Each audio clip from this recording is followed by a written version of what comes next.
Good afternoon. I'd like to welcome everyone back, and those that are still coming back for the afternoon session here, continuing the theme of history and going over, as you've seen the program, we have quite a few short talks. And as I mentioned earlier, I'd like those that are speaking to either be up in the front 3 rows or make your way up in time to get up, maybe during the topic before you.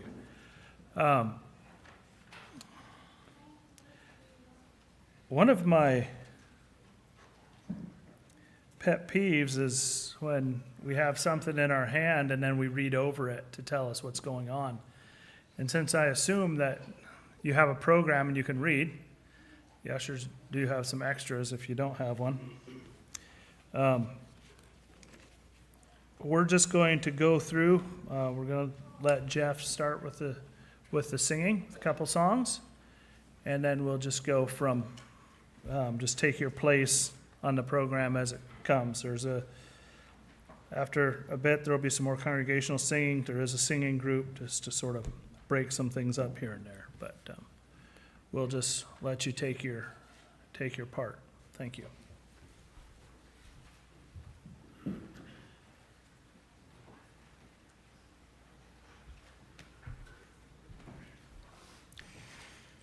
Good afternoon. Good to be here with all of you today. Enjoyed this so far.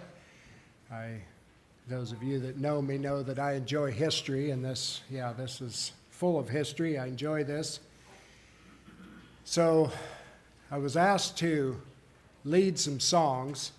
One of my things I think about in leading songs at Tangent, and some of you probably have experienced this, but Violet was always very quick to commend someone that led out of the church and Sunday school hymnal. She loved the church and Sunday school hymnal. Some of the rest of us didn't appreciate it quite as much because it was a difficult book to find songs in because of the way it's organized, but there's a lot of good songs in it. So I'd like to turn in the church and Sunday school hymnal this afternoon to number 62. I didn't realize how old-fashioned our church was until I went to Bible school in the mid-'80s, and I was in a church history class, and the instructor brought old hymn books to the class to show us what the Mennonite churches used to use. And so in the middle of those that he had there was the church and Sunday school hymnal with the supplement, just like we have here, and also the Life Songs number 2, just like is what is in your bench. He also had the church hymnal, although he said a lot of them currently use that. I went to him after class and I said, well, our church currently uses the other 2 as well. And he was a little surprised, I think. But the songbooks that are in the rack, they have a history, and they're valuable, and we need to appreciate them for what they are. All right, number 62.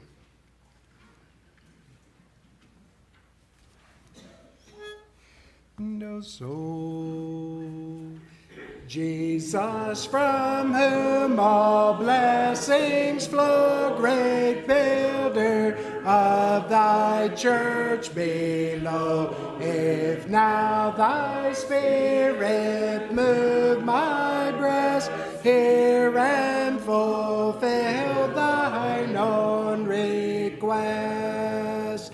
The few that truly call thee Lord, and wait thy sanctifying word, and thee their utmost Savior own, unite and perfect them in one.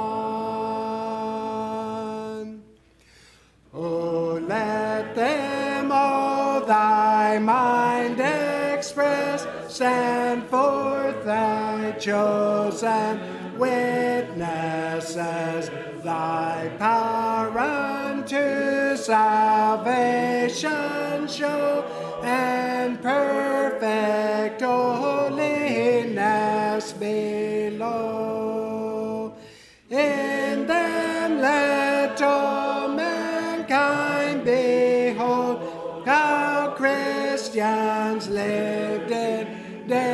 days of old, mighty their envious foes to move, a proverb of reproach and love. Call them into thy wondrous light, worthy to walk with thee in white. Make up thy jewels, Lord, and show thy glorious, spotless church below. From every sinful wrinkle free, redeemed from all iniquity, the fellowship of saints make known, and oh my God, may I be one. Number 429.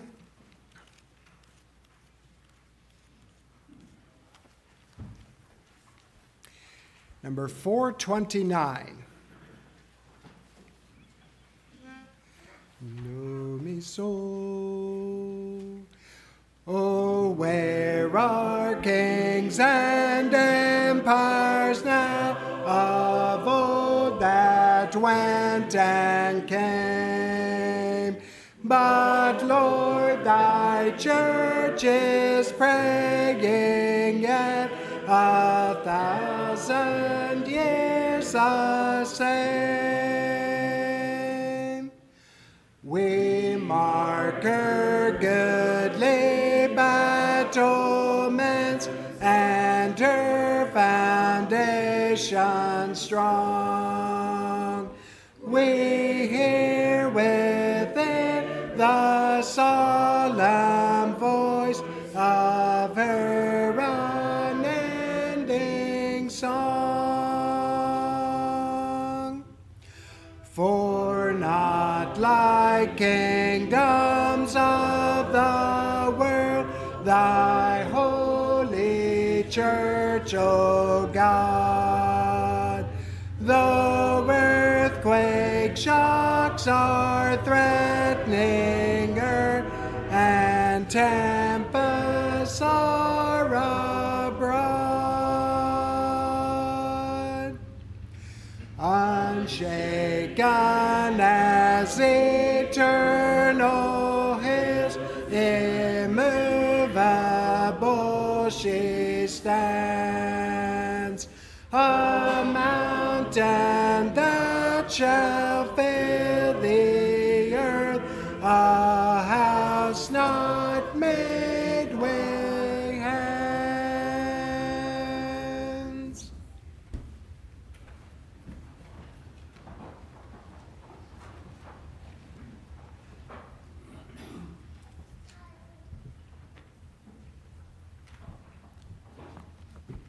I want to greet you all in Jesus' name.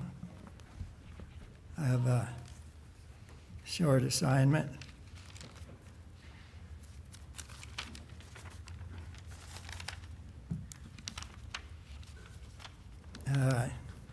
Topic, I think, says something about memories from early years.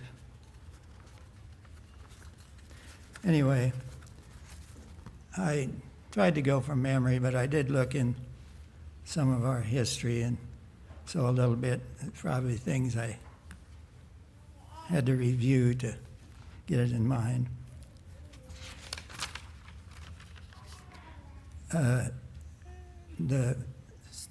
What I remember, we had Sunday morning services and Sunday evening services, preaching, and both of those, Sunday school.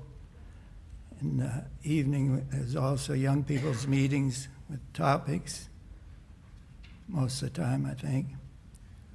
There's also Wednesday evening prayer meetings, each Wednesday. there were monthly rest home singings, go to generally 2 or 3 maybe places in Albany, and maybe 1 or 2 places at each, locations at each place. And they'd have songs, scripture reading, and prayer. There was summer Bible school in the mornings. It went for 2 weeks. And as I recall, we'd have snacks on the last day only. And probably for kindergarten or whatever, they might have had something else earlier. And then, I don't think I mentioned this, we'd have revival meetings usually every year for 2 weeks. And some other things I'll mention. Like here we have professionally made benches.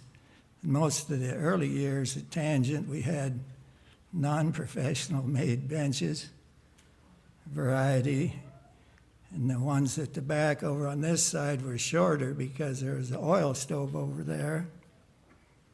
And some of the benches, there was a bunch of different kinds.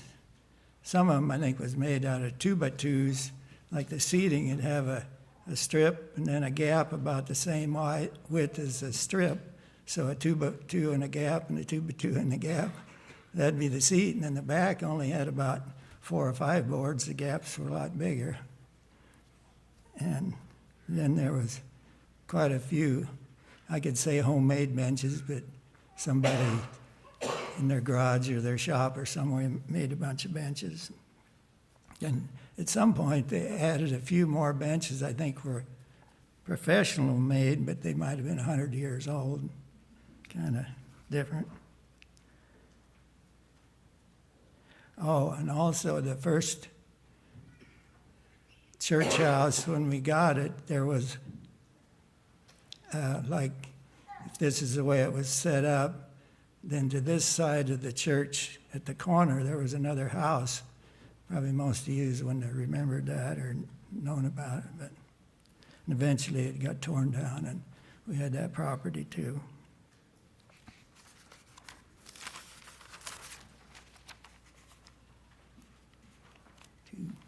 Well, my time is about up.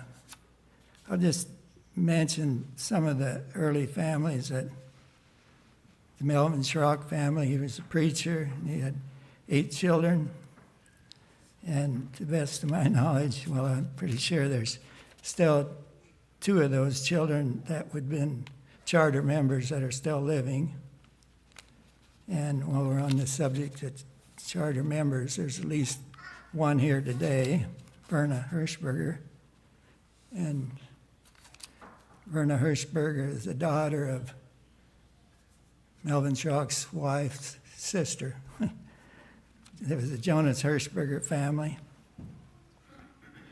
And another one of Melvin Schrock's relatives was his youngest brother, Leroy Schrock, and Violet, and their 5 children. And also another connection, Leroy and Melvin's mother was actually a charter member, Bella Schrock, would have been my great-grandmother. She was a widow. Then there's my family, Marvin, and there was 4 of us children, my mother too. And then my mother's parents were charter members, Yuri and Bertha Carnegie. So them was relatives of mine. And I already mentioned, it's not relative, but Jonas and Ina Hirschberger and Verna. There was Harold Reeder family. They had 4 children and charter members, and I think there would be 1 living yet. Could be more, but. Then the Merle Stutzman family, wife and 5 children. He was ordained there at Tangent. Another family, Sterling Roth and family. And then there's Victor Krupp and family. He was ordained there at Tangent, at least ordained bishop. I don't know if he was already a minister when he come. And the Oliver Zier family was there. J. Evelyn family, 5 of their children. I think they had at least one other one that was older. And I could have lots of memories, but I'll close there.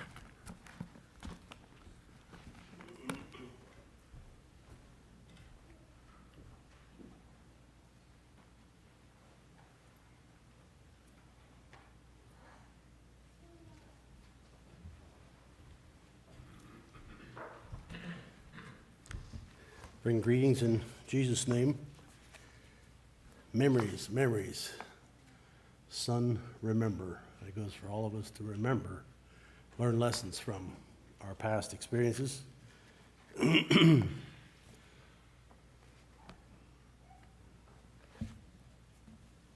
thought I would read from this book that Jason wrote, Lengthen the Cords, Strengthen the Stakes. I can relate to most of this book. There was some about 10, 12 years when the church started till we moved here in 1962. So there's a lot of things that I can relate to since then that bring back a lot of good memories. I thought I would read a couple pages here, give us some understanding of some of the things that went on. Page 141. The need for a place of worship was one of the early concerns that needed to be met by the group.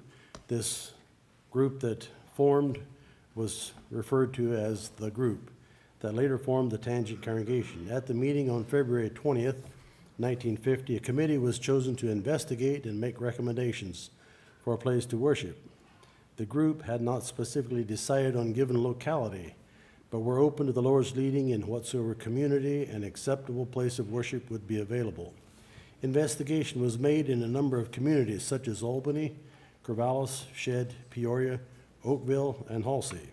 They wanted to locate a reasonable distance from Fairview. After pursuing other possibilities, a small church building in the town of Tangent seemed to be the most advantageous. The small town of Tangent was about 10 miles from Fairview. It seemed a good choice since many of the families that worshiped with the new church fellowship lived south and west of the Fairview Church. Bethel Chapel, this building that was in focus was called the Bethel Chapel.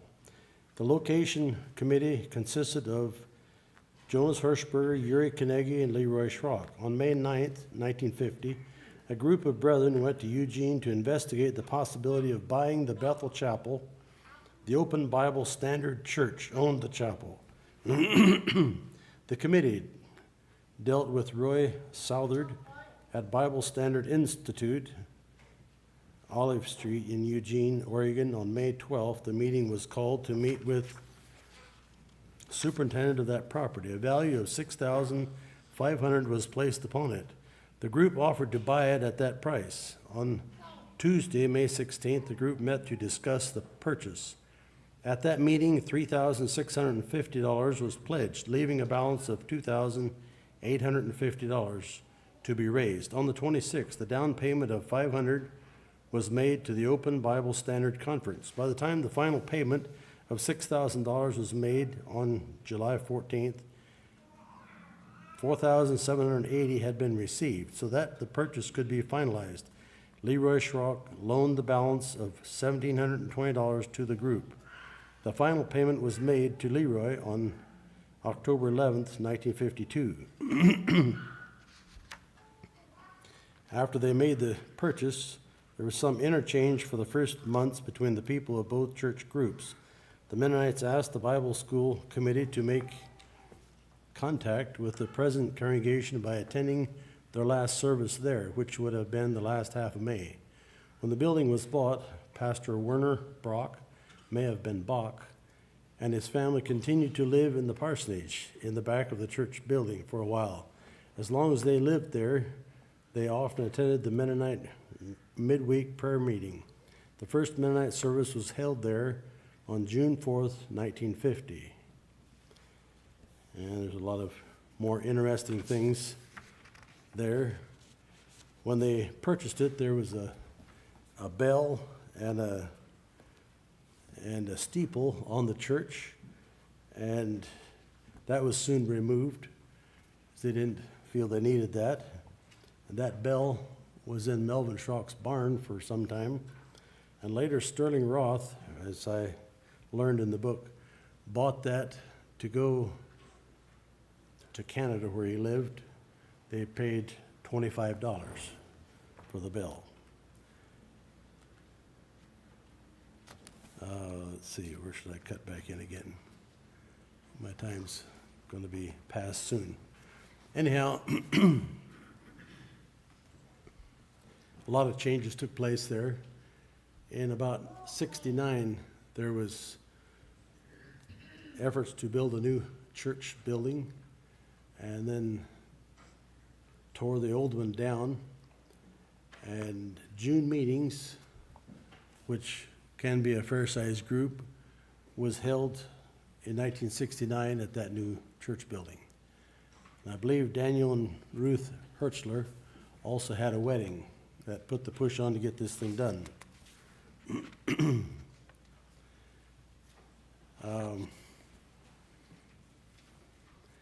Later, and I don't have that on the end of my tongue, I'm gonna have to cut some things shorter, I won't get around. Later then, the building was renovated because of a need for more space and Sunday school rooms, and wings were put on the main church building to make room for overflow people and to make some Sunday school rooms. So there was a accordion type curtain that could be pulled on either side to access these wings, and that helped. And then later, thought I'd mention too, later there was a double ordination while the church was, the wings were being added and the renovations made. The school at Lake Creek was used for our services for a short time. During the time of that double ordination, Wayne Miller and Robert Berkey were ordained, one for deacon and one for minister. And the next morning, in our pasture, where we had cows and calves, there was a dead calf out there. Nice, robust calf, maybe 250, 300 pounds. It was just a nice, healthy calf. It was dead laying out there, and the rectum was cut out. What was all this about amidst the double ordination and all? I don't understand it all, but it was something that happened. I believe Satan was at work too. I called the police. The police came out and observed and said he thinks it was Satan worshipers. How they killed it, there was no sign of any blood. I don't know how they killed it, but it was dead laying out there. Later, that's going beyond the scope of time of 2000, this building was built, and at present we enjoy the use of it, and we're glad it's here. Thank you.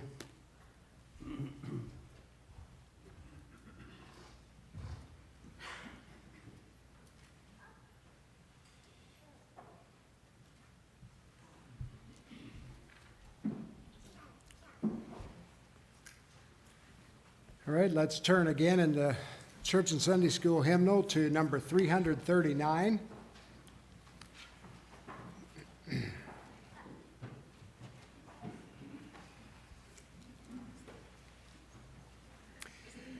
If you care to, you may stand for a change of position. Number 339. No soul, Lord, I am fondly, earnestly longing into thy holy likeness to grow, thirsting for more and deeper communion yearning thy love more fully to know.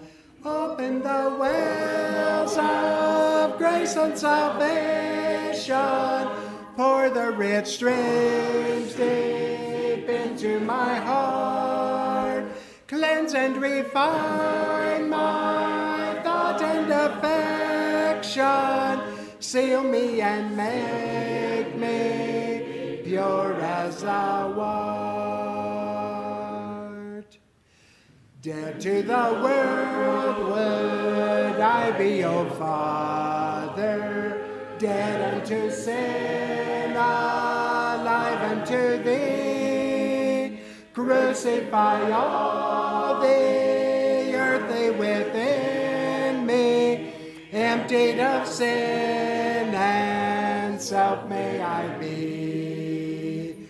Open the wells of grace and salvation, pour the rich streams deep into my heart, cleanse and refine my thought and affection, seal me and make me pure as thou art.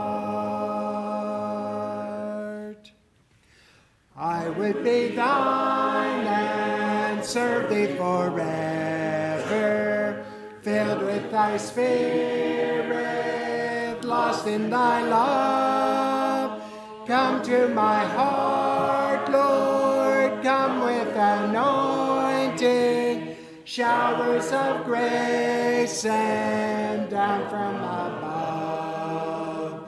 Open the wells of grace and salvation, pour the rich streams deep into my heart, cleanse and refine my thought and affection, seal me and make me pure as thou art. You may be seated. Number 234.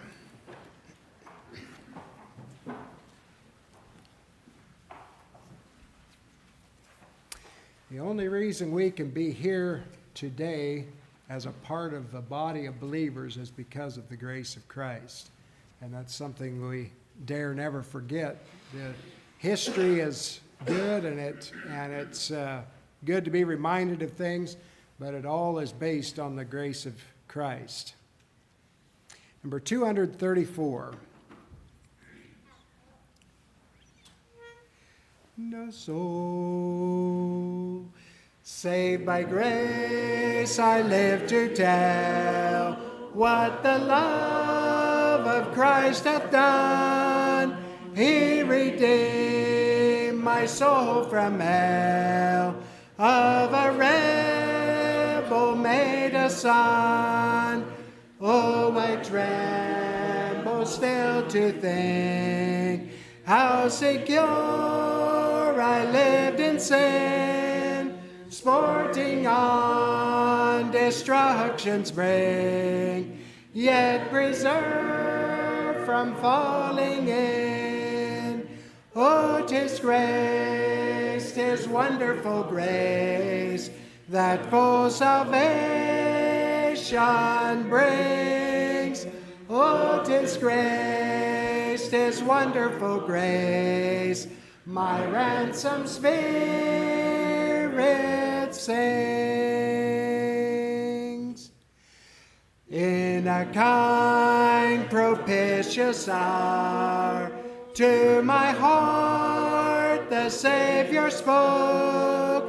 Touch me by His Spirit's power, and my dangerous slumber broke. Then I saw and owned my guilt. Soon my gracious Lord replied, Fear not, I thy blood has spilled. 'Twas for such as thou I died. Oh, 'tis grace, 'tis wonderful grace that full salvation brings.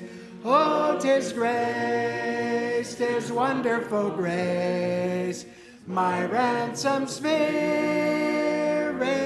sings. Come, my friend, Jesus' heart is full of love. Oh, that you as well as I may his wondrous mercies prove. He has sent me to declare all is ready, all is free. Why should any soul despair when he saved a wretch like me? Oh, 'tis grace, 'tis wonderful grace that full salvation brings. Oh, 'tis grace, 'tis wonderful grace, my ransom spirit sings.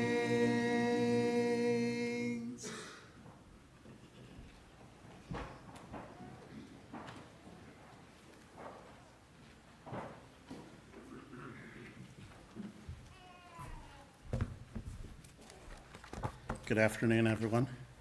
Welcome here. Something behind here. I want to thank my daughter for the wording and Eula Durstein for the picture.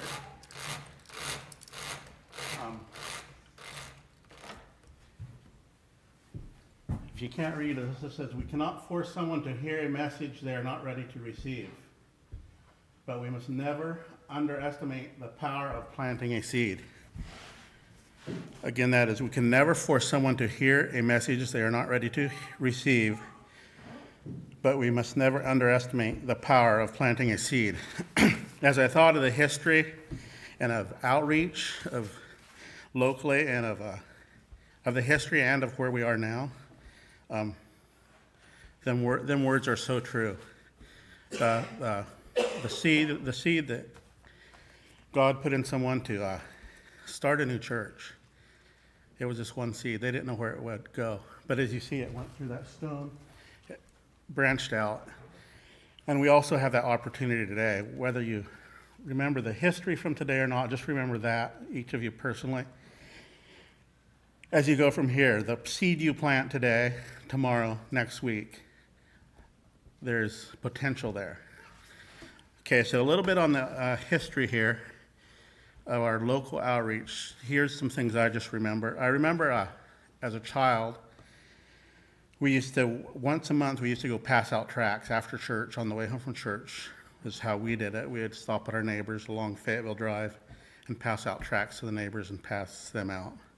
It was a little tract just for you, and that's kind of how I learned to know some of the neighbors on that road, is just through that. And another thing that we've done as long as I can remember as a child, and we still do, is the singing at the rest homes. And I remember the youth singings, the youth going to Christmas caroling in hospitals and things like that. Also, there's a sewing circle. I don't know if maybe you don't think of that as an outreach or as a whatever. You ladies, as you're there sewing, I think it was made as a time of fellowship for the ladies, but also it benefits people. Even now, today, there's many people that are benefited by the quilts or the little packages, and they're very thankful for them. So as you do that, remember that is a way of reaching out. You might think you're just here at church fellowshipping, but you're reaching people. Another thing is the Bible school. And I was going to read, I have this book that started, I guess, when they started Bible school, because the first date's 1950, and it's up to currently now. May 25, 1950, a consecration service was held at Leroy Schrock's home. Service opened with a song, "Open the Wells of Salvation," led by Yuri Kanegi. And the second song was I'll Live for Him, and led by Merle Stutzmans. Leader was Brother Harold Reeder, had devotions. Prayer led by Brother Melvin Schrock. The consecration service led by Brother A.W. Berkey. And closing prayer was by each individual present. So I don't know, yeah, that's a little bit interesting on the history part. So in 1950 is when the Bible school started at the Bethel Chapel, which is now the Tangent Mennonite Church. Their average attendance, the enrollment of pupils was 68, with 59 and 9/10 as average attendance. 9 denominations were represented from Mennonite homes.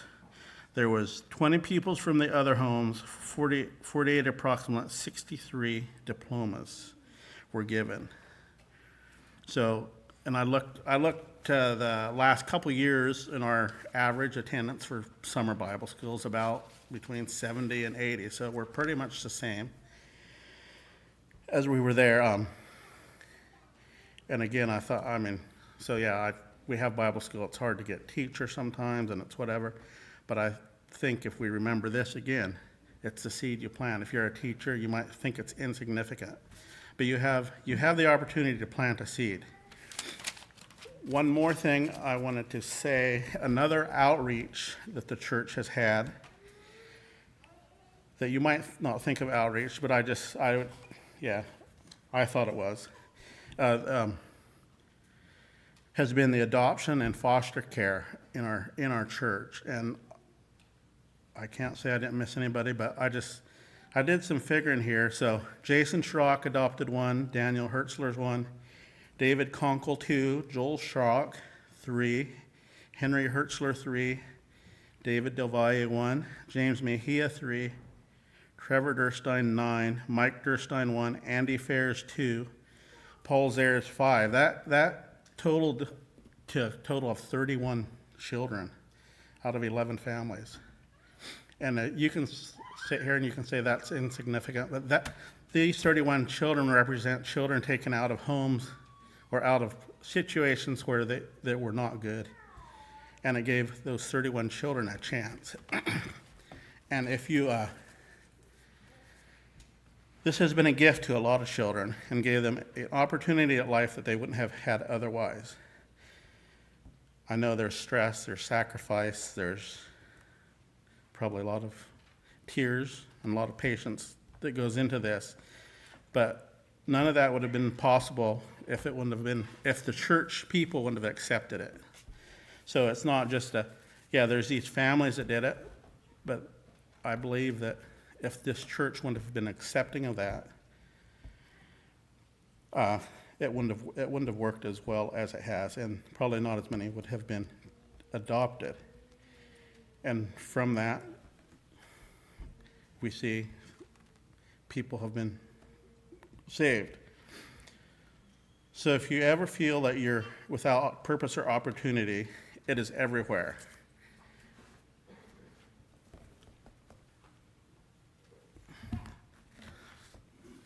Now, one other thing I just wanted to read that I found online, just to think of. This has nothing to do with this church or history, but one night in the 1800s, D.L. Moody was going home from his place of business. It was very late, and suddenly it occurred to him that he had not spoken to one single person that day about accepting Christ. He said to himself, "Here's a day lost. I have not spoken to anyone today, and I shall not see anybody at this late hour." But as he walked up the streets, he saw a man standing under a lamppost. The man was a perfect stranger to him, though it turned out afterwards the man knew who Mr. Moody was. He stepped up to his stranger and said, "Are you a Christian?" The man replied, "That is none of your business whether I am a Christian or not. If you were not a sort of a preacher, I would knock you in the gutter for your impertinence." Mr. Moody said a few earnest words and passed on. Weeks passed. One night, Mr. Moody was in bed when he heard a tremendous pounding at his front door. He jumped out of bed and rushed to the door. He thought the house was on fire. He thought the man would break down the door. He opened the door, and there stood this man. He said, "Mr. Moody, I have not had a good night's sleep since the night you spoke to me under the lamppost. And I have come around at this unearthly hour of the night for you to tell me what I have to do to be saved." Mr. Moody took him in and told him what he needed to do to be saved. So let's remember never to shirk God's calling. The little things, they matter.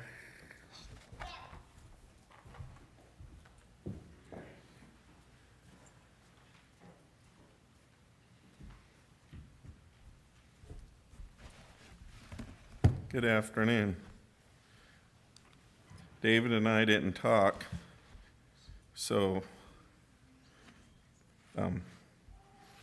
this works out pretty nice together. And he cheated me out of one child. I actually adopted 10.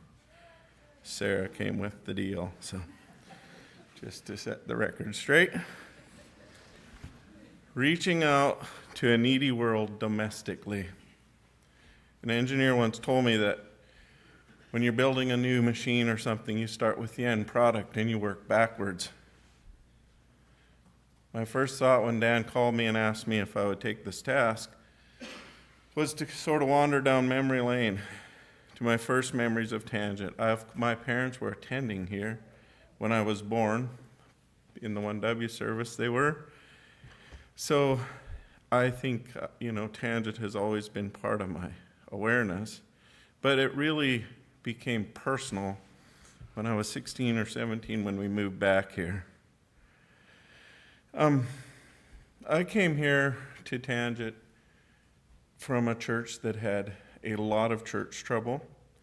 I think my first actual happy communion service was after I came here, and I remember a few communions into it wondering, when do they start the normal fuss that's usually associated with communion and working on each other?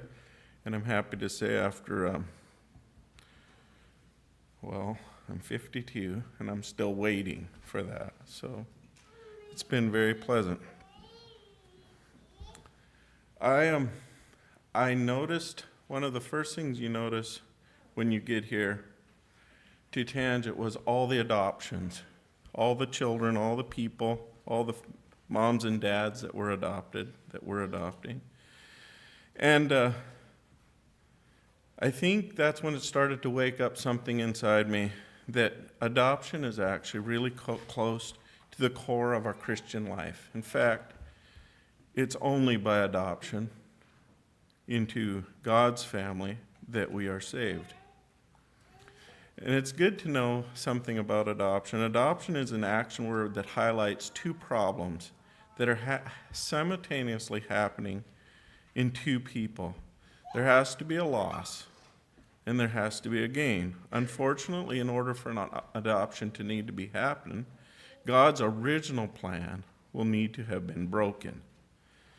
This always includes a loss, and emotional pain and trauma. Wonderfully, God has a backup plan in the very word itself. We find the gain, which we all know as the redemption story. A successful adoption happens when I choose to love and embrace the trauma that brought me to this point in my life and accept the fact that I personally take up my cross, regardless of what others do or did. And an unsuccessful adoption is when I choose to blame others and excuse sin and behavior that is less than what I am capable of. What makes this especially interesting is that it takes two people simultaneously choosing and then acting on this choice for it to succeed. Matthew 25 says, "When the Son of Man shall come in his glory and all the holy angels with him, then shall he sit upon the throne of his glory, and before him shall be gathered all nations, and he shall separate them one from another, as a shepherd divideth his sheep from the goats. And he shall set the sheep on his right hand, but the goats on the left. Then the king shall say unto them on his right hand, Come, ye blessed of my Father, inherit the kingdom prepared for you from the foundation of the world. For I was an hungered, and you gave me meat. I was thirsty, and you gave me drink. I was a stranger, and you took me in. Naked, and you clothed me. I was sick, and you visited me. I was in prison, and you came unto me. When I was a stranger here at the age of 17, the church took me in. At the time, it was on the upward swing, number-wise, and I am sure that there were those who were worried about the church getting too big and what it was going to happen, and we have too many people, and all those things that people tend to do, which is sort of like fussing about having too much money in the bank. The whole effort of having a bank is to have money. The whole effort of a church is to have people. And if you think about it, fussing about what you're actually here working for. But at the time, I was very much at a crossroads in my life spiritually. I was tired of church trouble and tired of relationship trouble and all those things, but I also really didn't want to go to hell. And I really didn't want to, the world is broken, and it doesn't really help to add more brokenness to a broken world. So I was there, when I came here, I was at the crossroads, and I remember Brother Victor, with his Bible in one hand and his eyes closed, talking to me after church and saying just how much he welcomes me into the church. And I didn't even know I made it on his radar screen. He was old and wise and gray-haired, and and here he was talking to me. And he made me feel welcome.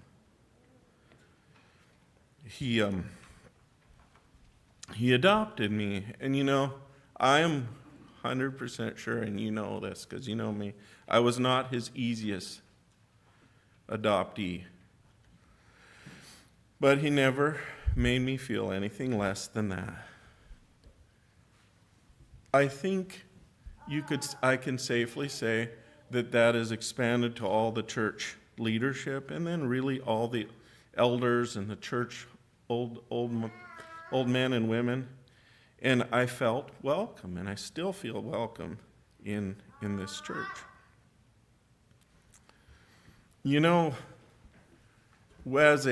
As doing the work of the church, as doing church work, as adopting, what you have to have in order to adopt is fundamentally you have to have a home to bring children into, or you have to have a church to bring people into.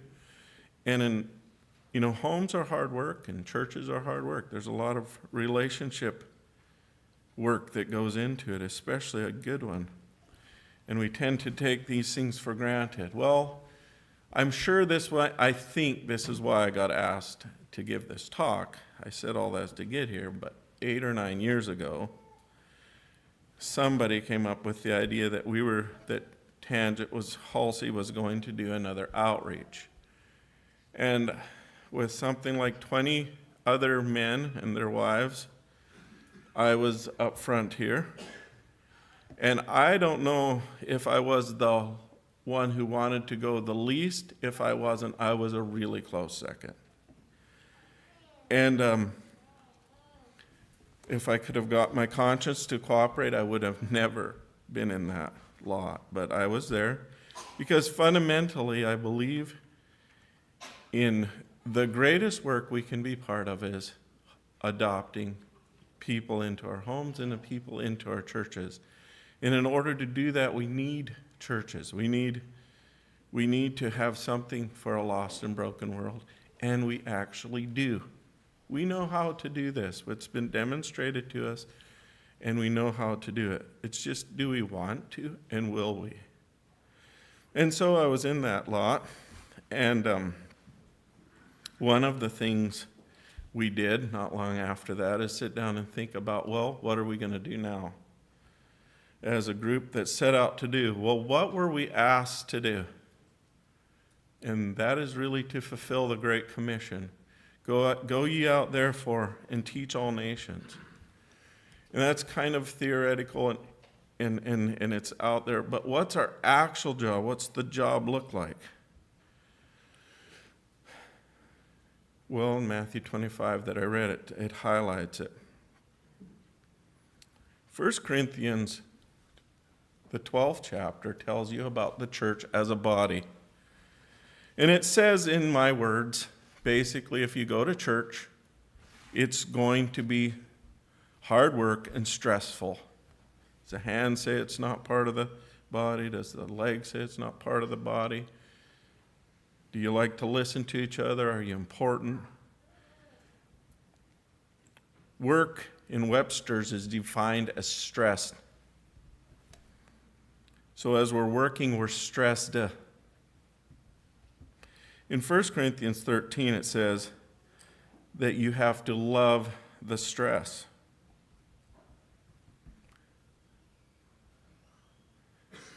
Think about it in these terms. Somebody is causing you stress. Are you patient and gentle and kind? Easy to be entreated, long-suffering. All those big words. What do they mean in reality? Stressed, spelled backwards, is desert. Maybe our church life could be more defined by how much cold water we give each other, how much pizza we eat, and how much ice cream and strawberries. So let's eat dessert together.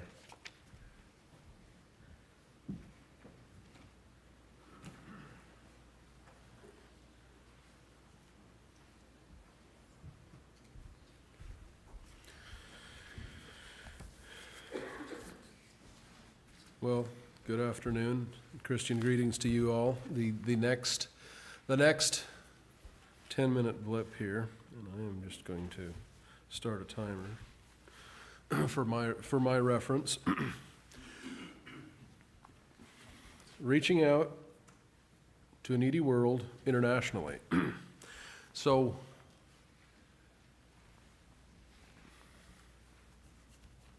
why I was assigned this as a history lesson, I'm not certain. It's okay. I did what some others did, pulled some data out of the history book. It was published 25 years ago. And then as I thought about it a little bit farther, just the way the calendar works, Leland had everybody identify themselves this morning, whether or not they were attending here regularly about 12 years ago, attending Tangent regularly 12 years ago. I realized as I was sitting down to put some of this, was looking at the history book and the data, realized that although I feel like a newcomer, I haven't been here very long, doesn't seem like. On the other hand, well, Brian was born since we moved here to this congregation. That's been 23 years ago. So close to the 25-year mark. 2002 is actually when we moved here.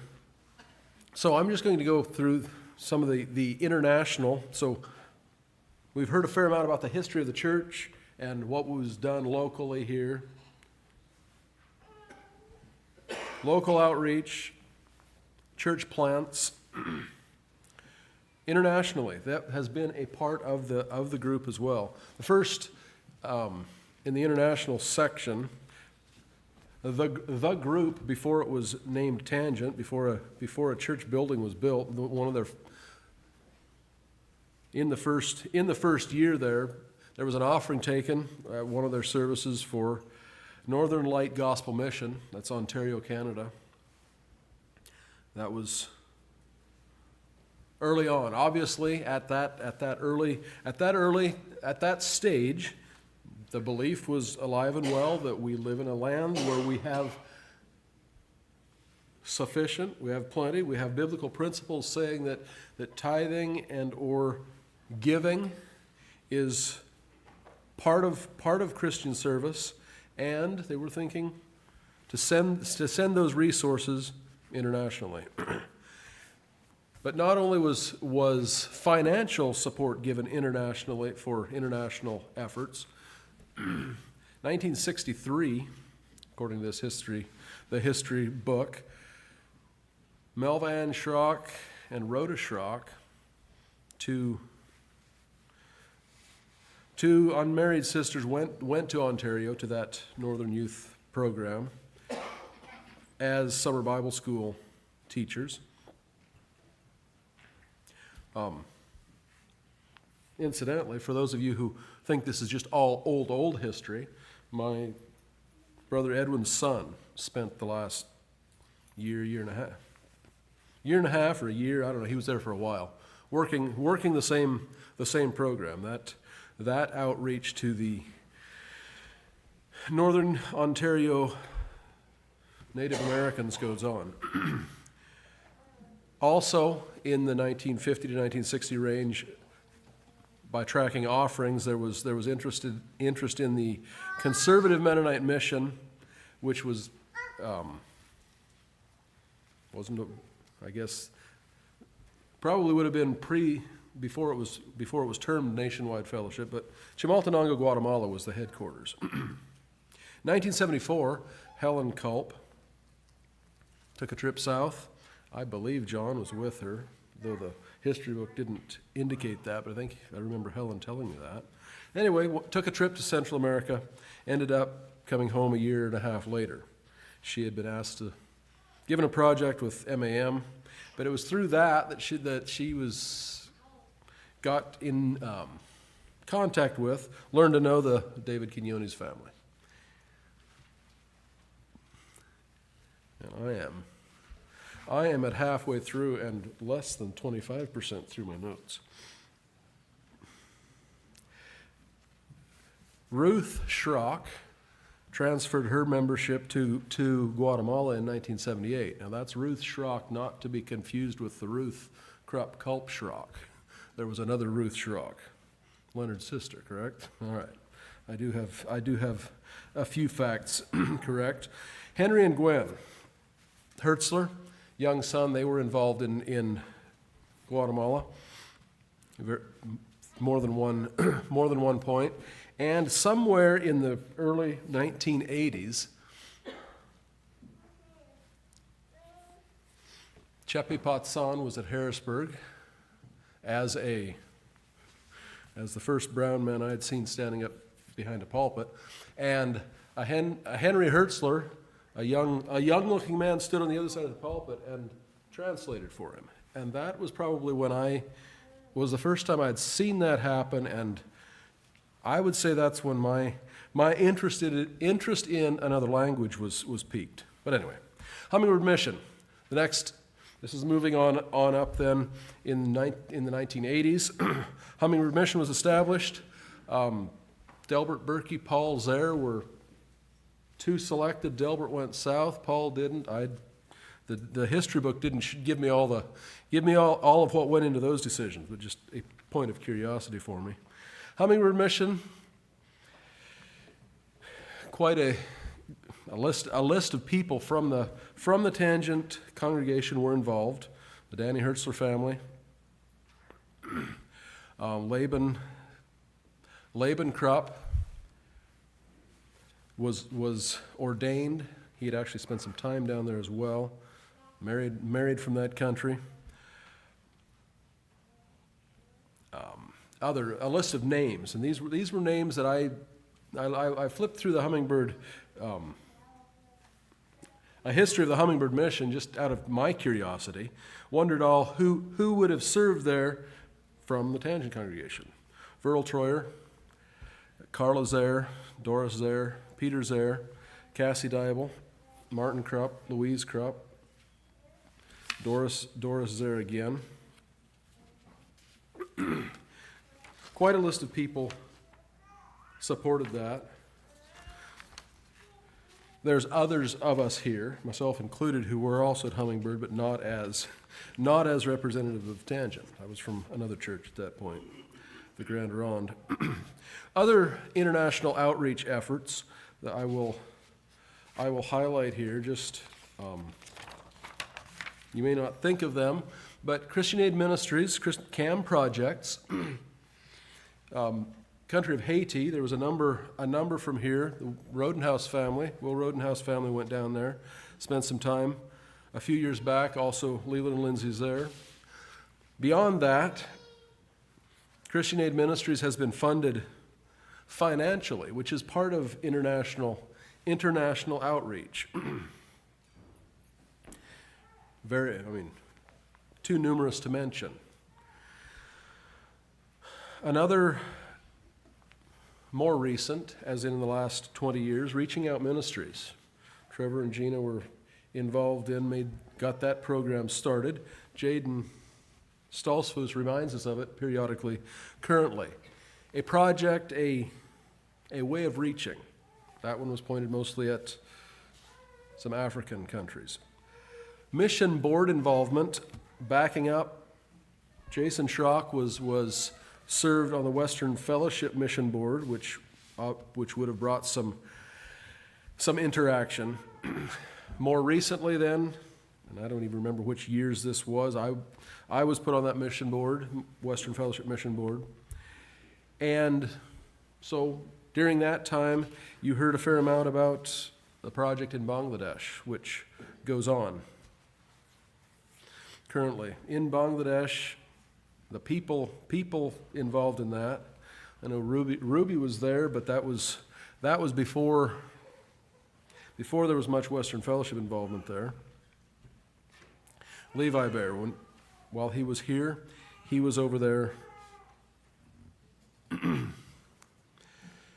He was there for one of the discipleship conferences, working at getting that established. Ukraine, there's been some interest there, but also some young men from here went to Ukraine. Actually, Levi Bear left here, went to Ukraine as well. Okay, I can stop now according to my timer. Elijah Rodenhouse, Brian Berkey spent a few weeks over there, a few weeks to half a year. Currently, there's regular financial support going from this church to Western Fellowship Missions. Also, currently, Christian Aid Ministries West, CAM West, where we've been involved in various projects there, either putting stuff together, sending it. Current/future, I would say we haven't quite forgot about the international scene.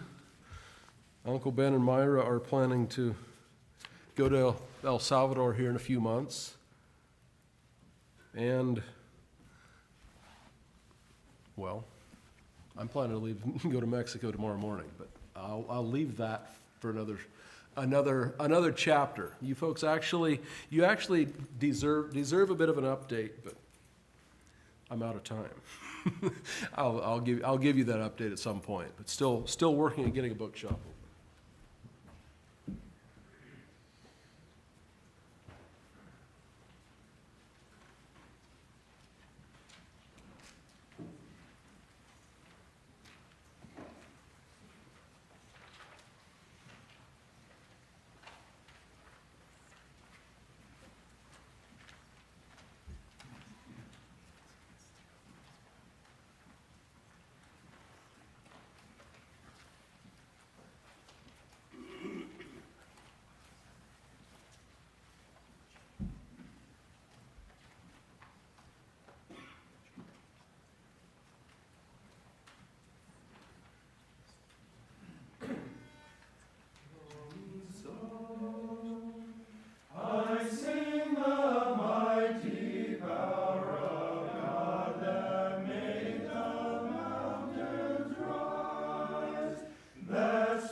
Good afternoon.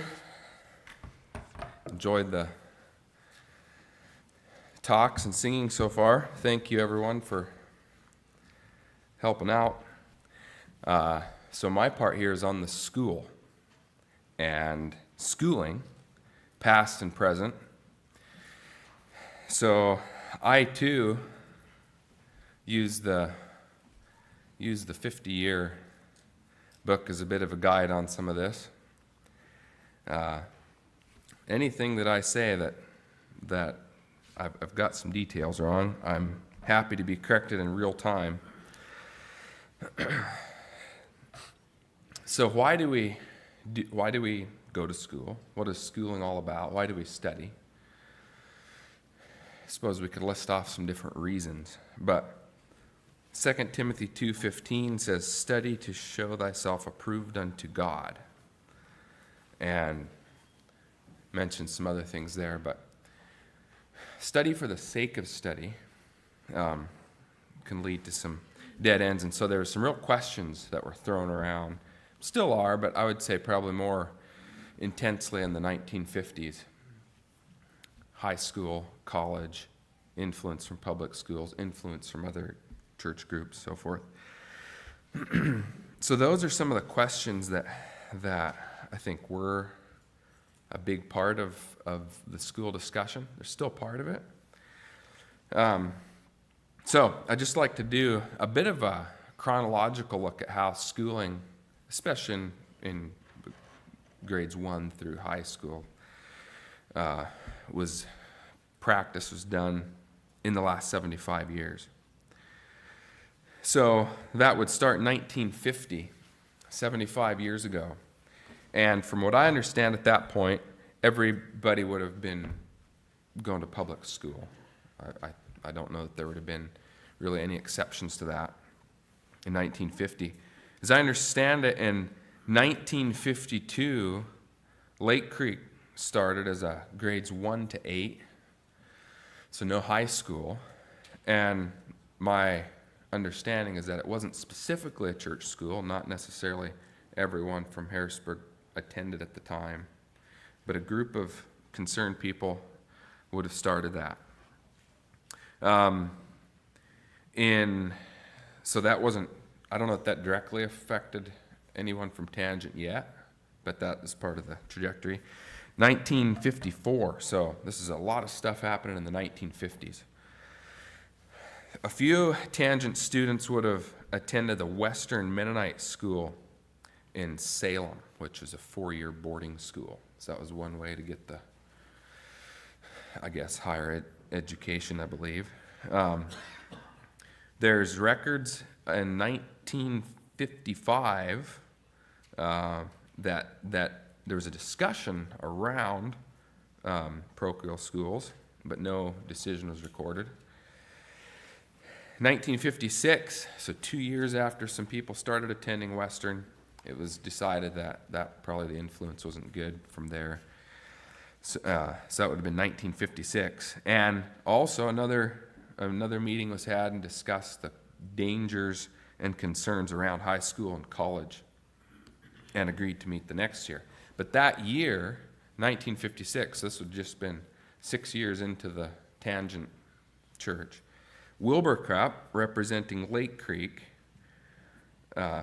School, asked if Tangent would be interested in sending any students to their new high school. So that was the year they were I believe it was that year, the 56, 57, if I understand right. Right in there would have been grades 9 and 10 were added, so the beginning of high school. And a few, I believe 4 from Tangent attended that year, that first year, and that would have included, I believe, Leonard's brother Donald and Jason's sister Melva Ann.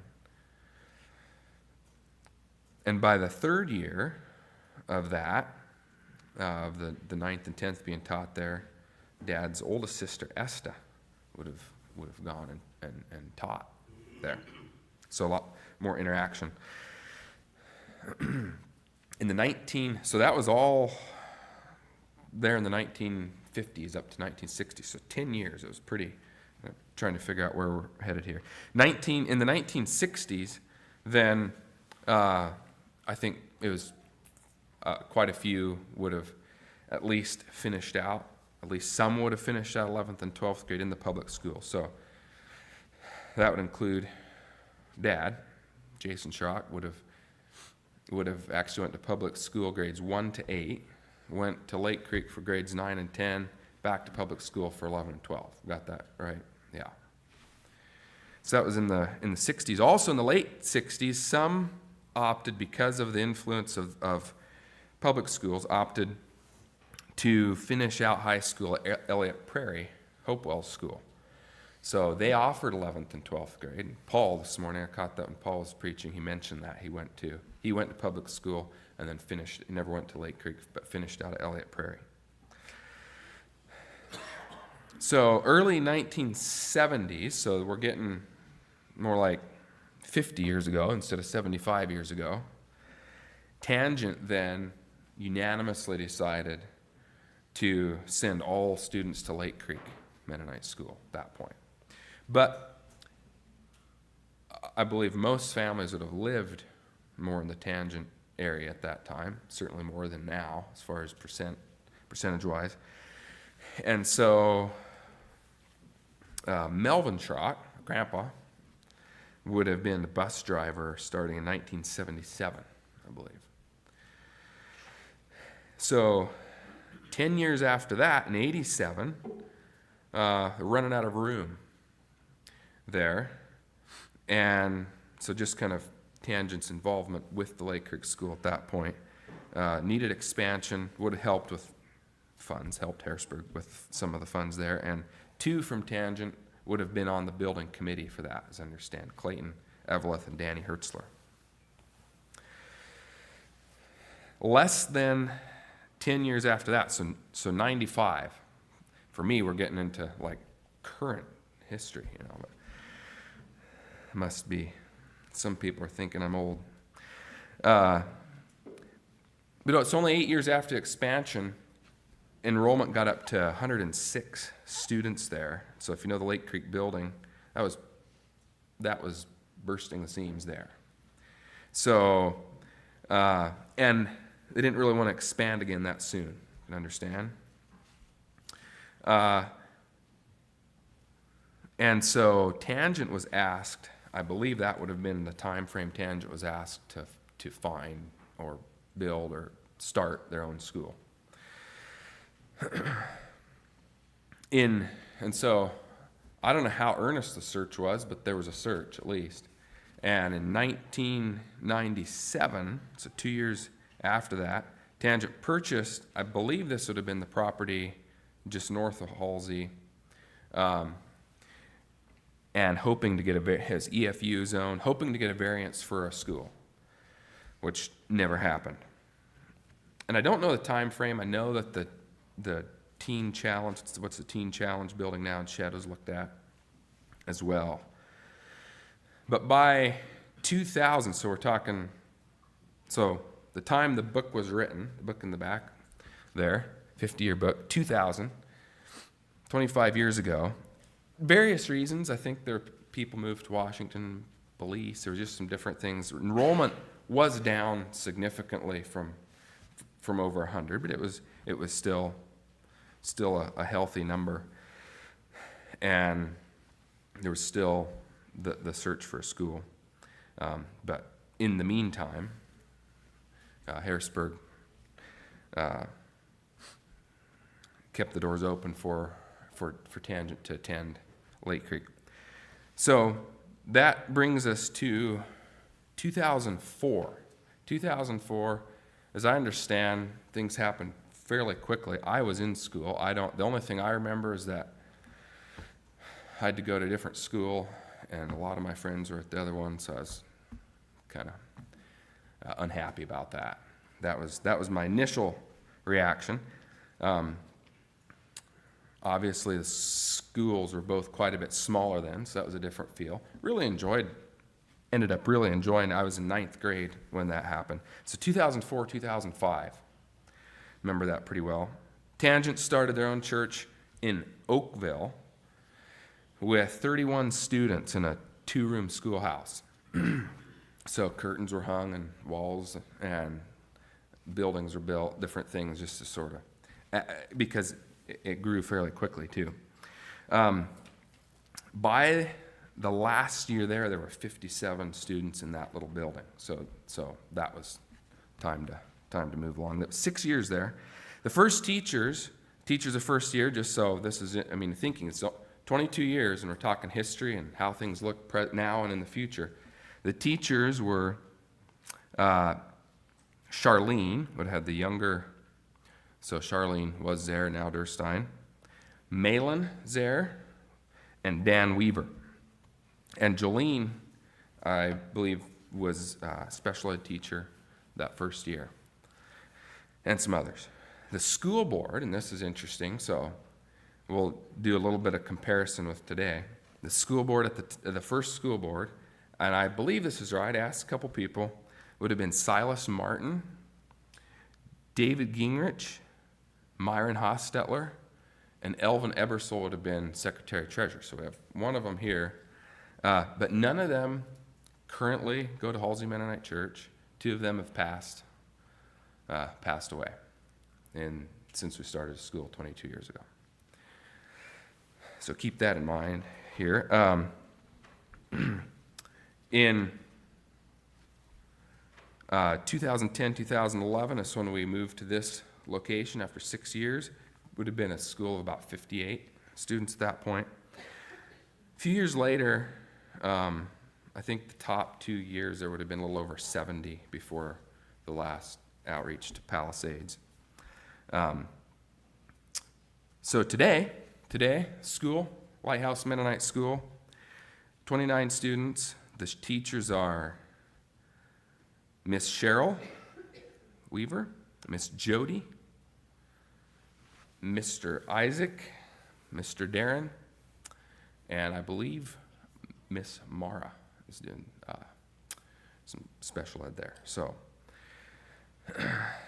and the school board today is Eric Troyer, Troy Krupp, Harlan Byler, and Derek Durstein as the secretary-treasurer. So, when the Lighthouse started, 2 of those board members were students and 2 were not here. So that's so what is it going to look like in 22 years? Okay, I think my time's about up here.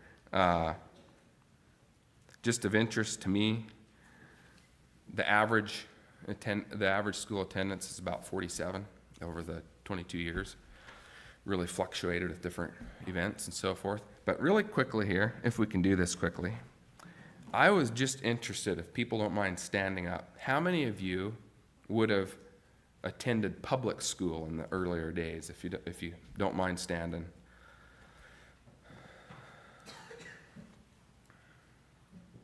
Handful. There we go. 10-ish. Okay. And how about, and this is anybody that's here, so whether you're part of the Halsey Mennonite Church or not, how many of you attended Lake Creek Mennonite School at some point? Okay, thank you. How many of you attended Elliott Prairie? Okay, Paul left. Okay. All right, looks like. How about Lighthouse Mennonite School? How many of you have attended Lighthouse, including now, current children? Like that? Yeah. Okay, good, interesting, thank you. How many of you have taught at Lake Creek? Good number, okay, thank you. How many of you have taught at Lighthouse, including current? All right, thank you. How many of you have been a board member at Lake Creek? So, okay, thank you. How many of you have been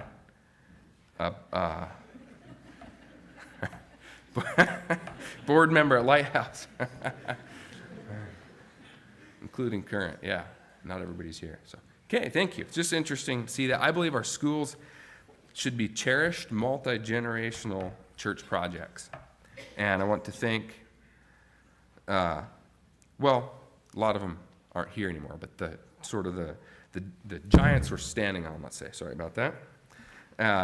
And encourage the current people to keep the vision for the future. So, thank you. Took enough time about that.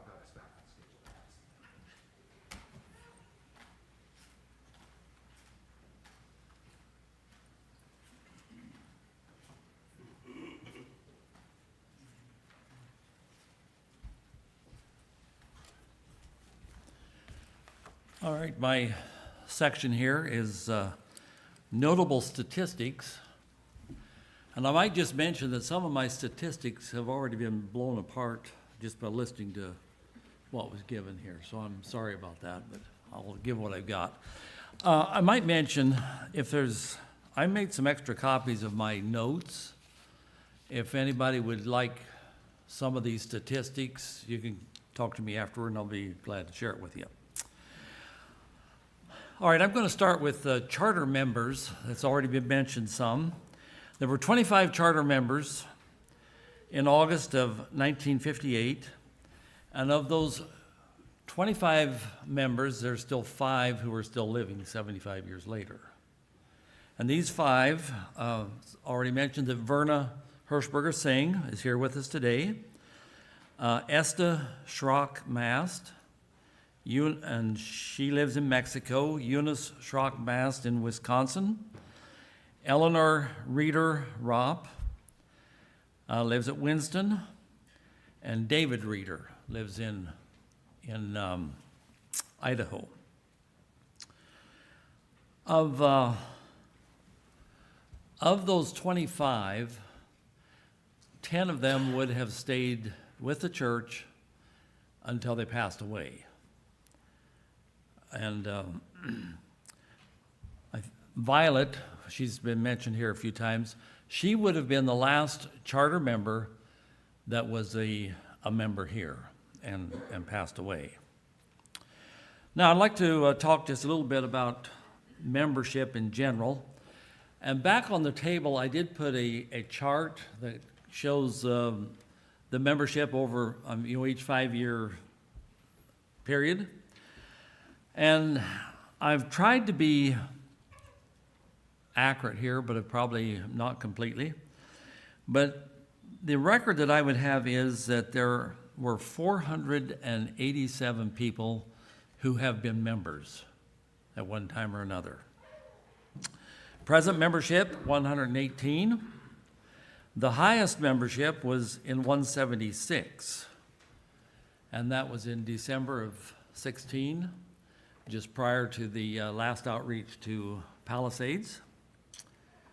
I found some records of the 25th anniversary gathering. At that time, the highest membership would have been in October of 65 of 60. And so you can see there was quite an increase over the years there. Baptisms in the church, 232 baptisms.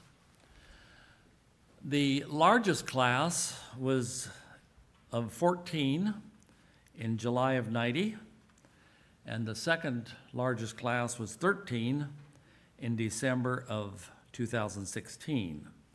Others were received by letter or by confession of faith, by transfer, so on. We had a lot of members who moved in from other areas. And as far as I could figure out, there were those who would have come from 22 states, 4 Canadian provinces, and 4 other countries that would have transferred to Halsey, our tangent. I think there were about 33 members lost in death. There were 2 members who lived to be over 100 years of age. Bertha Carnegie, which would be Leonard's grandmother, she lived to be 101. And Priscilla Berkey, most of us would remember her, that's more recent, to 103. thought it was interesting to look at how the various outreaches affected our membership. If I would have figured right, those who would have gone to the Pine Grove outreach were 15. Those who moved to the Blue Mountain outreach were 25. And those who went to Palisades, 33.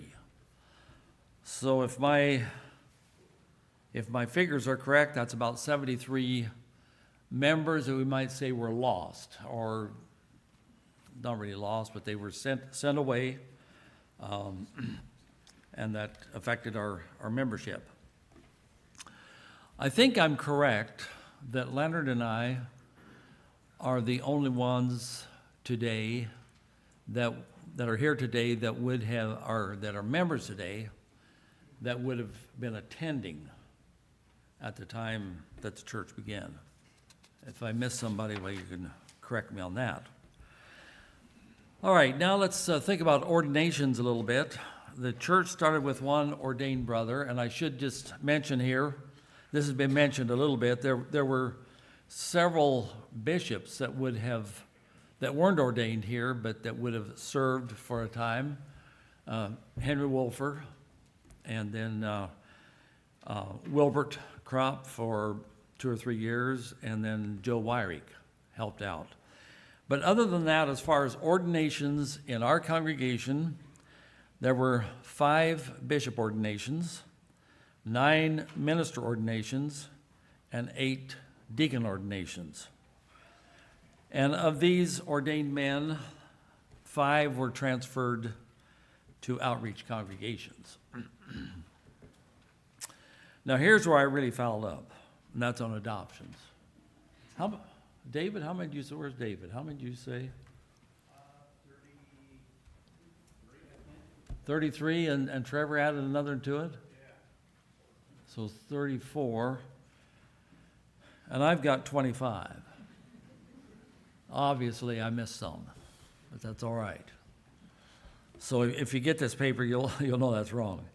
Okay, now my next point is diversity, and there's been some mention of this already, but I found this interesting. I run onto a paper that I had where Paul Zare had given a talk. This was just about a year after our 50th anniversary. He gave a talk at the Oregon Mennonite Historical Meeting about the Tangent congregation. So we're talking about 25 years ago. And here's a quote. "We have a wide diversity of national and church backgrounds that are represented. We have people who have been born in Canada, Belize, Guatemala, El Salvador, Colombia, Costa Rica, Russia, India, Korea, as well as many different states." Now, we can't say that today, all these, because some of them have moved on. But I found that of interest. There has been a lot of diversity in our church. My next section, I'm almost hesitant to go into because I'm just pretty sure that somebody could prove me wrong. But that is marriages. And I think it was already mentioned that people wondered what this new group, where they're going to find fellowship, who are they going to marry, and so on. As far as I could determine, there were 10 couples that married within the church. I mean, they were both members when they got married.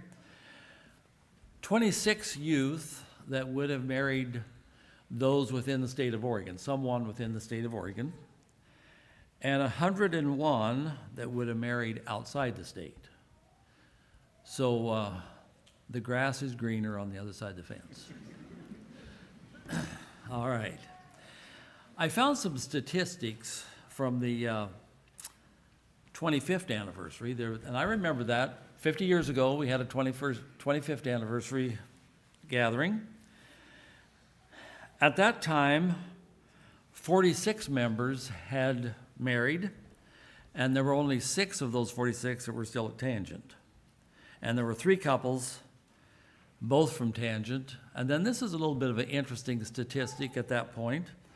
There were 7 marriages between the Tangent Church and the Amelia, Virginia Church. And I think that started by my sister teaching school there. And it just kind of snowballed. Okay, that's the end of the statistics. And I'll go right into a little bit of an introduction then on the 50th anniversary book. I think it was probably about 2 years before the 50th. The church decided they'd like to have a history of the church written up. And so there were 3 of us appointed to put that together. It was Leonard and Dan and myself. And so we gathered a lot of information. We sent out questionnaires. We did a lot of interviewing and so on. I remember talking to, I think the name was Leonard Gross, who was in the Historical Society at Elkhart, Indiana. He said, one thing I want you to, I'd ask him if they had information on Tangent, which they really didn't. But he said, one thing I want you to know is be very careful in your what you do, because any future historians are going to build on that. And I think we already saw that today. These future historians that share today went back, and that's what we wanted you to do, because that's what it's there for. Another thing I thought about, a couple things I thought about in relation to this book. My uncle Leroy, he was of course very much involved with the start of the church and so on. If I remember right, I think he died in January of 2000. So he would not have been here for the 50th. So we were working on this book, and we had gotten, I think we had written the first 7 chapters. And that had to do with the background, with the leaving Fairview and forming the church and so on. And I wanted him to read it, just see if he agreed with what was there. So I gave it to him, and he read it, and he got back to me. He said, I wouldn't change a thing. So he agreed with what was written in the first 7 chapters. The rest of it, I guess, is questionable, because he didn't have a chance to review that. But that always meant a lot to me. Another thing that writing history is a little dangerous, because it's written from somebody's viewpoint, from somebody's maybe memories and so on. And I remember the feeling, okay, so we worked on this and worked on it, and okay, now we find this, and so we change this. Just like today, if I'd have my notes here, I'd change some things. But once that was sent to the printer, to the publisher, that was it. There was no more changes to be done. Probably today I would do some things a little bit different, but that's the way it is. All right. There are, actually, the book covers the first number of years. It covers, well, actually 50 years of history. It covers some of the earlier contacts in the community, like some of the mission work we heard about. Covers schooling. It covers the sewing circle, the youth activities. Trying to think there, but just a number of areas. And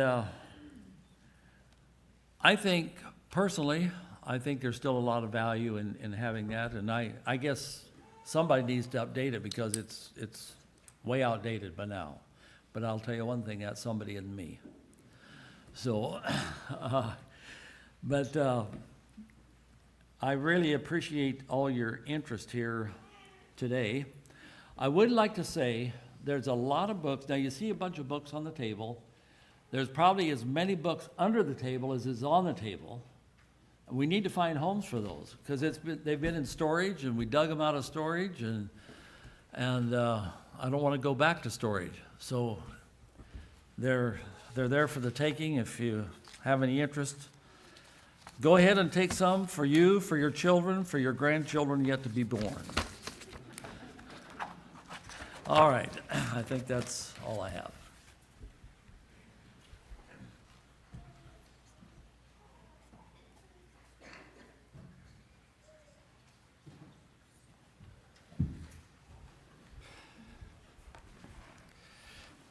Thank you, each one, for taking your part. I am going to open it up a bit here for time of sharing, but before we do that, it was suggested, and so this is a bit of a risk.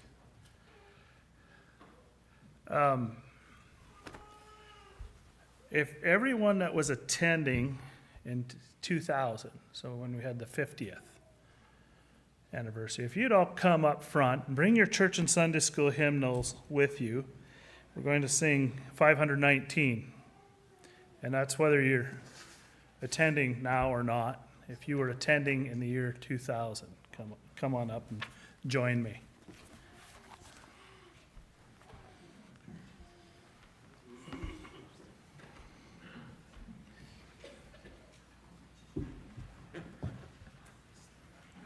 The rest were asleep.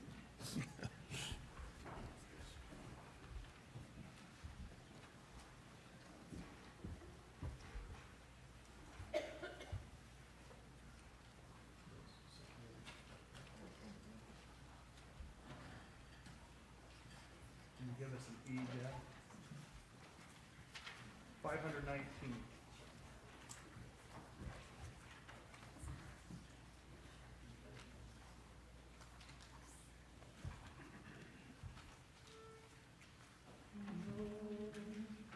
We are building in sorrow or joy, a temple the world may not see. Did I do something wrong?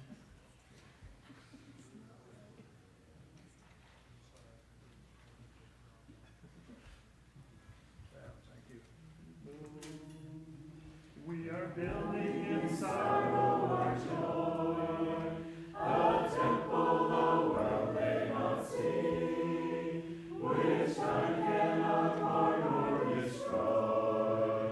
We build for eternity.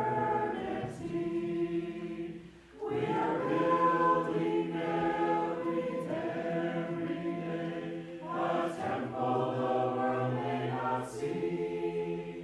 Building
Thank you.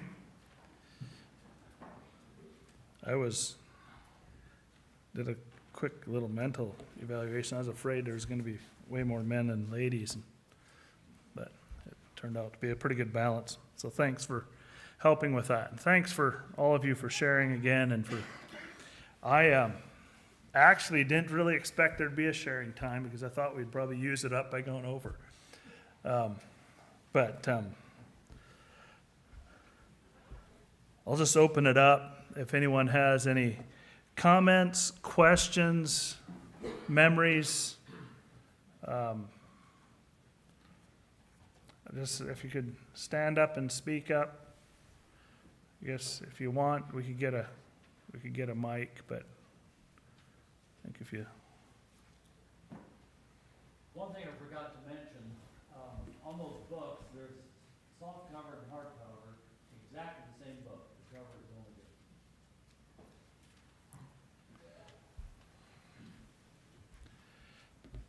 Thank you.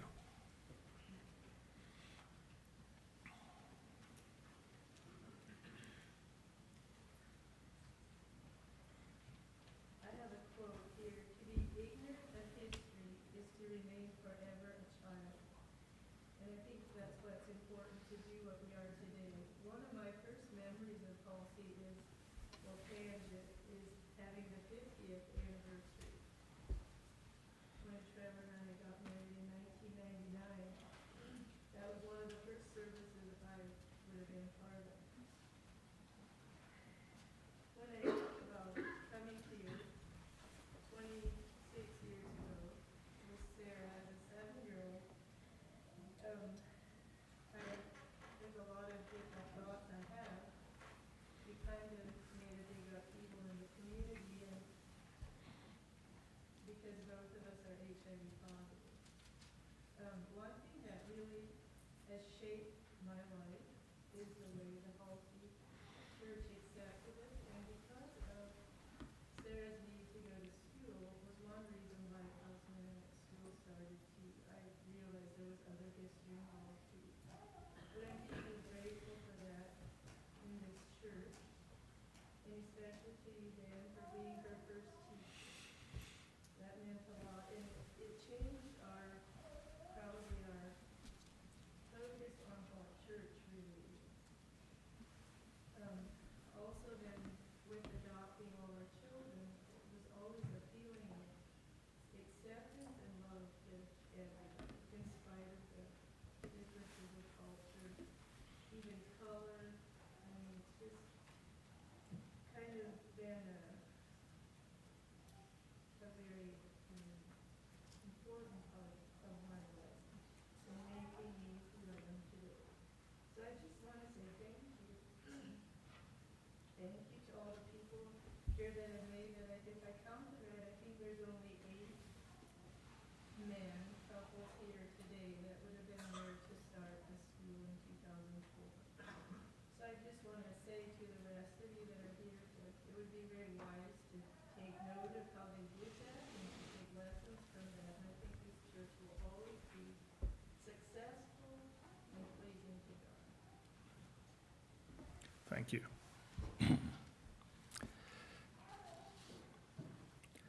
Anyone else?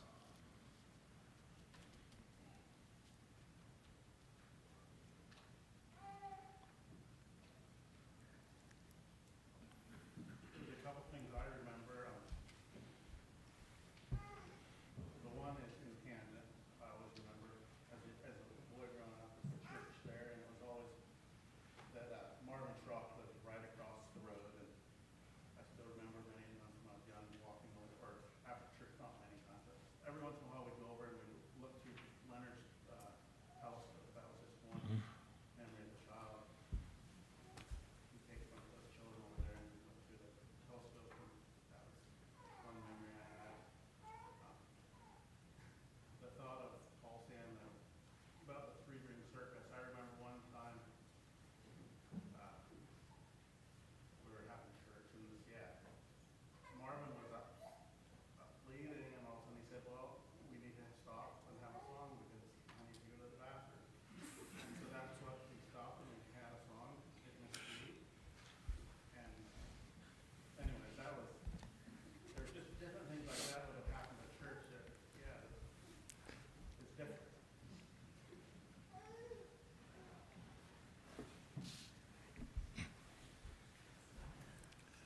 Thank you.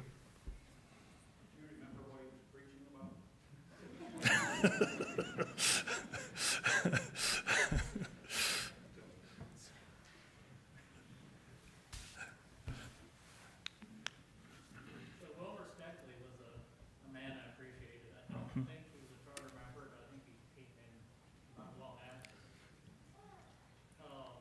He was always there, never made a lot of noise, never said much, always enjoyed visiting with him. And he was a man that attended there, but his wife did not support him.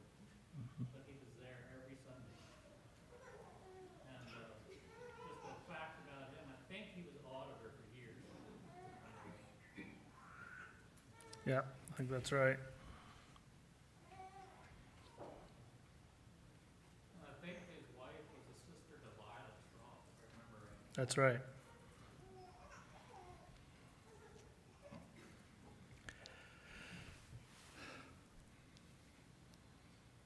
This Yuri Kanagi that came up a couple different times, did you say it was Leonard's grandpa?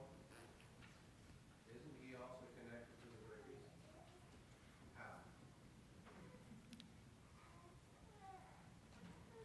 Yuri had a sister that would have been the mother of Ernest's father. I couldn't hear that too. Yuri had a sister that was Eldon's mother, Yes. Ernest's grandmother. So Yuri would have been Ernest's uncle, great uncle. Yeah. I'm second cousin to Ernest and David, Ben, and all those. Okay. Thank you.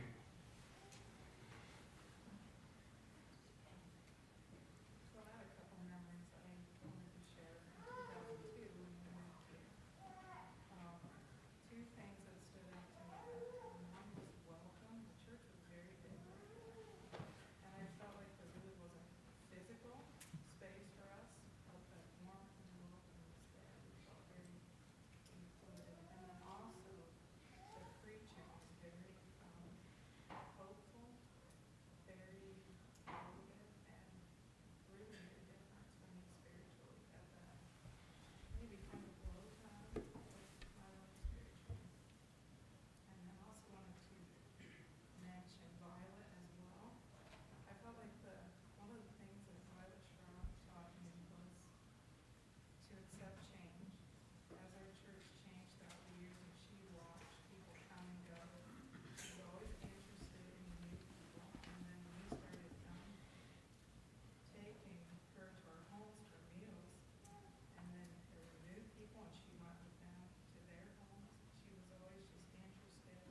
And I remember her telling me one time that the first time Cheffy's picked her up and took her to their house, he didn't know to go slow with the railroad track. They really bounced, and she thought it was great. And just the lesson of just enjoying change instead of fighting it. Yeah. Yeah, you mentioned her accepting change. There was one change that she wasn't real quick to accept. And interestingly enough, I don't know if it's appropriate to mention this here or not, but this came up a few years ago about possibly changing this. And I noticed we started singing it out of more. And we started singing all the songs that are in our other songbooks. And today, and I've actually been keeping track. And today, I think we more than doubled the amount of times we sang songs that aren't in other songbooks with Jeff's leading. We've done a lot better just today. And as you know, we're having reorganization, and the subject of songbooks is going to be up. So it is at risk again. So we'll see how that's a bit of an introduction for Wednesday night. Anything else? I have a good memory of Canton Church. And it was in that little room way to the back of the old church. And there's where I gave my heart to the Lord. And it was revival meetings, and when Tangent had revival meetings, we went there. But that was the night that I felt the Lord wanted me to respond, and I went there, and in the back room was Paul Bear and Toby Rock and myself. And they worked with us all three together. And just a comment there, Toby's family, Harvey and Florence Rock, we lived in Peoria and we were married, my wife and I, and we lived next to the garage. And Harvey, I would see him in church, faithfully coming to church to bring his wife. But I never heard Harvey say one harsh thing about the church or the church people.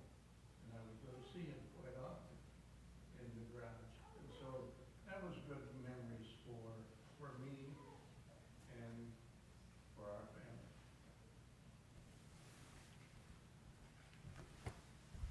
Thank you.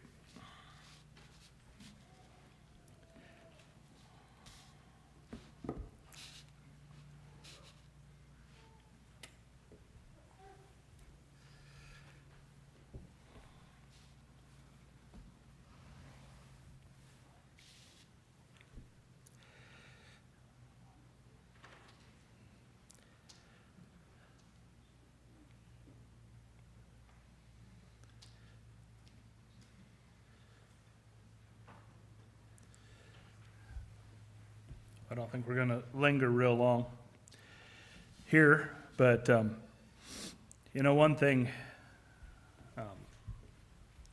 Gina mentioned about the value of memories.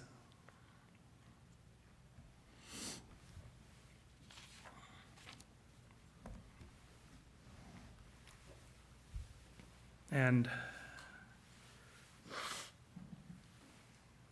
some people maybe some of us make too much out of history and memories.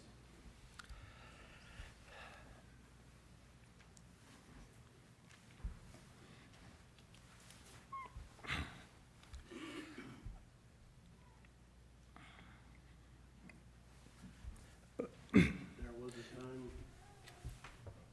after the new church was built that the old church was being torn down. And there were three ministers, my father, Melvin, and Merle, I believe it was, who worked together to tear down the church. Mention's made of that in this book. And there was an upstairs floor. My father was knocking the two-by floors. Studs out that wouldn't support it. And it came down unexpectedly and ending in a bent over position. Others came and helped lift that off. He lived. I was probably going to die.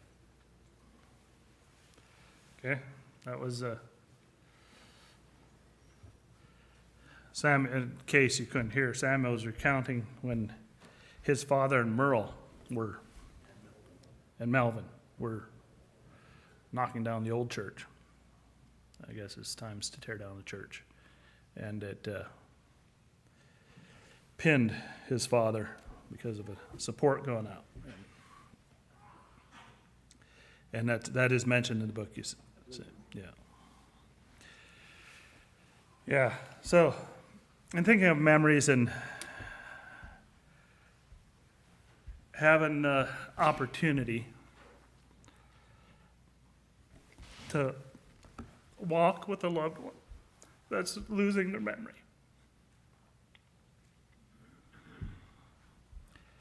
You start realizing how important memory is.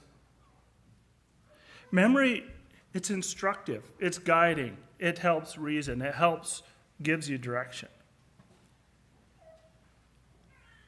And we might think we have some disdain for history in our heart. But if we can't let memories be instructive, were handicapped. And I guess that's just something I had to think about today. I think we'll dismiss. We'll stand for a closing prayer, and then as on the program, we are planning a hymn sing between 5:30 and 6:30. Let's stand for prayer. Ernest, would you pray? Our Father in heaven, we thank you for your guidance through the years. We thank you for your faithfulness, which is renewed every morning for the rising of the sun. We pray that you would guide us in the future, and may memories be our guide as we heard. We pray a blessing for each one that's here. Pray that we would endeavor to be faithful to the end. We pray in Jesus' name. Amen. Amen. You're dismissed.